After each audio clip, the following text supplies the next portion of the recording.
Halo teman-teman semua, pada kesempatan kali ini saya dan teman-teman saya akan mengerjakan untuk memenuhi tugas mata kuliah instrumentasi dan pengukuran teknik. Pada kesempatan kali ini saya tidak sendiri, saya ditemani oleh rekan saya. Namun izinkan terlebih dahulu saya memperkenalkan diri. Nama saya Hans Divaldo Ginting. Dan nama saya David Irfan Fatbahan. Dan nama saya Muhammad Ardiansyah Damani. Adapun tempat kami menempuh ilmu atau berkuliah di Universitas Negeri Medan, jurusan Pendidikan Teknik Mesin Fakultas Teknik.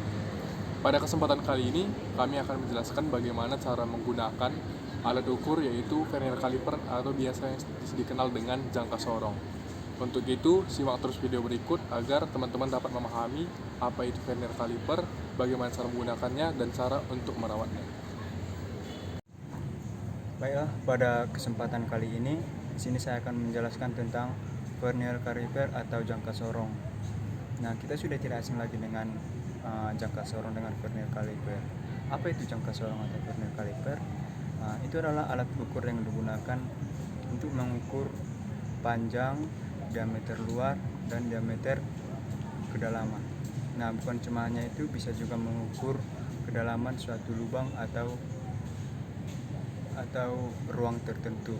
Nah, namun vernier caliper ini diperuntukkan untuk barang-barang yang kecil dikarenakan satuannya yang terbatas.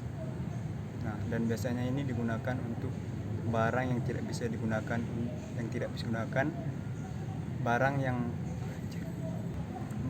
tidak bisa diukur dengan penggaris. Nah, selanjutnya untuk lebih jelas lagi akan dilanjutkan dengan kawan saya. Nah, untuk melanjutkan materi yang baru saja diselesaikan dan dijelaskan oleh teman saya, pada kesempatan kali ini saya akan menjelaskan bagaimana jenis-jenis dari vernier caliper atau jangka sorong. Nah, kita masuk ke bagian pertama. Jangka sorong ini terdiri dari 4 jenis. Yang jenis pertama itu adalah jangka sorong manual atau analog. Nah, di jangka sorong analog atau manual ini terdapat beberapa kelebihan dan juga kekurangan. Yang pertama kelebihannya itu adalah untuk seperti kita mahasiswa atau pelajar di luar sana yang sedang belajar mengenai jangka sorong ini lebih dibutuhkan. Karena apa? Kita langsung dihadapkan dengan skalanya langsung dan kita diajarkan untuk menghitung secara langsung, bukan menerima hasil bacaan secara langsung. Nah, yang kedua itu kelebihannya dia terdapat harga yang terjangkau dibandingkan jenis jangka sorong yang lainnya. Nah, adapun kelemahannya itu kita sebagai mahasiswa dituntut untuk lebih mengerti lagi tentang bagaimana membaca dan mengukurnya. Dan yang kedua adalah jangka sorong digital, di mana jangka sorong digital ini sangat diuntungkan pada saat kita mengukur benda kerja, karena hasilnya langsung keluar dan kita tidak perlu untuk menghitungnya kembali. Tetapi untuk kita yang sedang mempelajari tentang jangka sorong ini sangat dirugikan. Karena apa? Kita tidak mengerti bagaimana cara menghitungnya, cara melihat jangka utama dan cara melihat jangka non-use-nya. Dan kekurangannya di sini satu, yaitu dalam harga dia jauh lebih mahal daripada jangka sorong yang analog atau manual.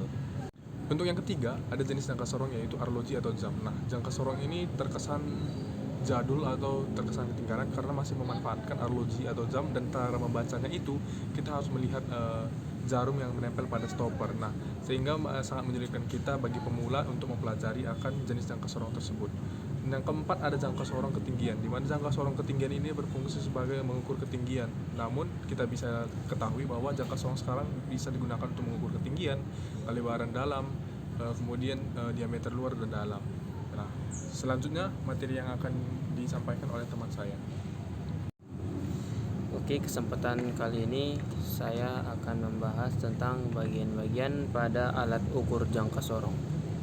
Dan lebih baiknya saya akan memindahkan angle kameranya ke arah alat ukurnya biar penonton lebih jelas. Nah, kita akan membahas yaitu satu, rahang dalam. Rahang dalam itu ialah 2 biji ini yang terdiri dari rahang geser dan rahang tetap, yang berfungsi untuk mengukur bagian dalam seperti diameter lubang atau celah suatu bentuk benda. Nah, yang kedua itu rahang luar, yaitu ini. Rahang luar sama seperti rahang dalam yang terdiri dari rahang geser dan rahang tetap. Berfungsi untuk mengukur bagian luar, misalnya diameter, lebar, atau panjang bentuk benda tertentu. Yang ketiga, tangkai ukuran kedalamannya. Nah, yang dimaksud dari tersebut ada ini, yaitu berfungsi untuk mengukur kedalaman lubang suatu benda tersebut. Yang keempat, ada skala utama. Skala utama yaitu ini yang dari 0 sampai 20 cm, yang berfungsi untuk menyatakan hasil ukuran utama yang biasanya dinyatakan dengan satuan cm atau inci. Yang kelima, skala Nonius, yaitu ini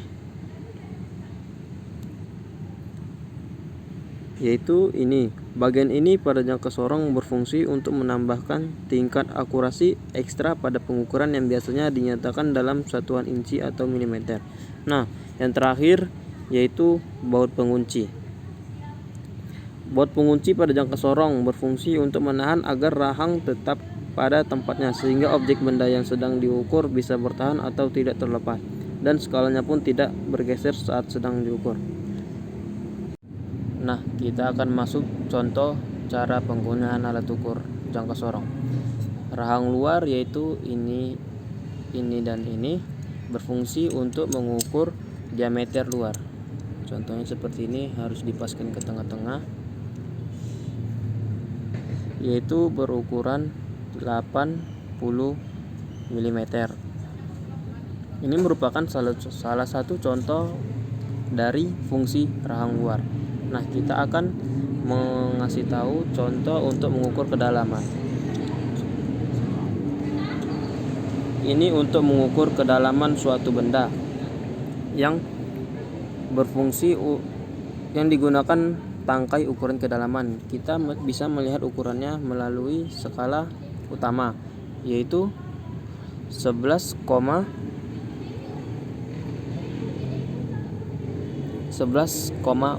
Kenapa 11,4? Karena dari skala Nonius, carilah yang garis menuju ke atas yang terlebih terdekat dahulu. Nah, kita akan lanjut sebagai contoh, yaitu mengukur kedalaman. Yaitu yang pertama, kita masukkan tuas yang panjang ini ke dalamnya sampai menyentuh. Lalu untuk melihat ukurannya kita balikan. Dan di sini nampak ukurannya yaitu 9,5. Kenapa 9,5? Karena kita mencari garis yang langsung bersentuhan kepada skala utama. Yang paling terlebih dahulu dijumpakan yaitu angka 5.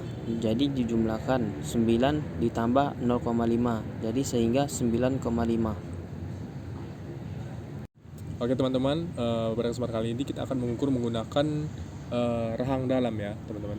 Nah, cara menggunakannya itu kita menggunakan rahang dalam dan kita masukkan ke dalam diameter yang akan kita ukur. Nah, pada kali ini kita akan mengukur diameter dari dalam lahar tersebut. Nah, untuk menggunakannya kita masukkan rahangnya secara perlahan dengan hati-hati agar hasil yang kita dapatkan itu presisi dan tepat, akurasinya tepat.